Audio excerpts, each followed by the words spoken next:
High friends, welcome to Sam's kitchen.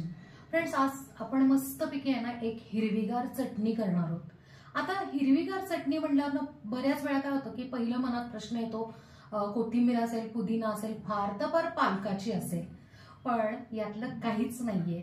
आपण एका ना फळभाजीची आहे ना चटणी करणार आहोत आणि ती फळभाजी ना शक्यतो आपण आहे ना नाक मुरडतो किंवा न आवडणारी आहे, किंवा त्या फळभाजीची आपण फक्त भजीच करतो। मे बी आता थोडंसं आहे ना तुम्हाला हिंट दिल्यामुळे लक्षात आलं असेल, पण चला जाऊ दे, मी तुम्हाला आता ना नाव सांगूनच टाकते। आज आपण करत आहोत मस्तपैकी चटपटीत आणि भरपूर पौष्टिक असलेली घोसावळ्याची चटणी। आता तुम्हाला ना काहीतरी आश्चर्य वाटलं असेल ना, नक्की त्यासाठी ना हा व्हिडिओ बघा।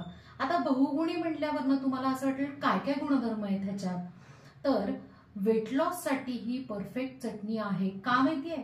कारण त्यातनं भरपूर फायबर आहे म्हणून।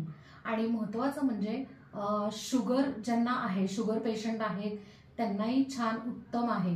आता ही जी चटणी आहे तुम्ही अगदी इडली, डोसा किंवा दिरडी वगैरे असतात त्याबरोबर पण खाऊ शकता।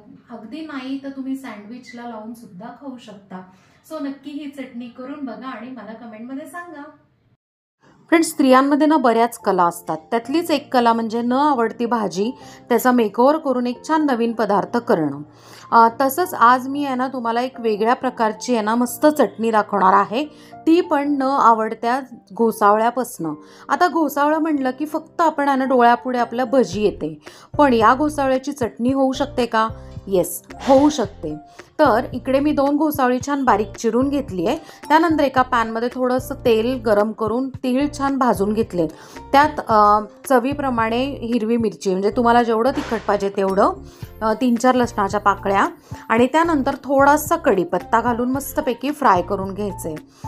कढीपत्ता आपण फोडणीत नाही घालत आहे, कारण तो परत आहे ना वाया जातो, लोक काढून टाकतात।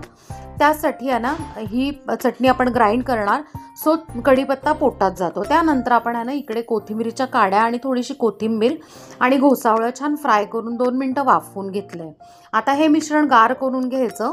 गार झाल्यावर मिक्सरच्या भांड्यात ट्रान्सफर करायचं। त्यात चवीप्रमाणे मीठ आणि थोडंसं आहे ना लिंबू पिळून छान बारीक वाटून घ्यायची।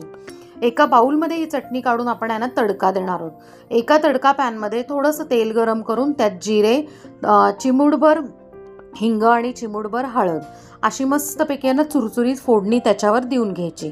अशा पद्धतीने न आवडत्या घोसावळ्याची मस्त चटपटीत चटणी तयार। थँक्यू।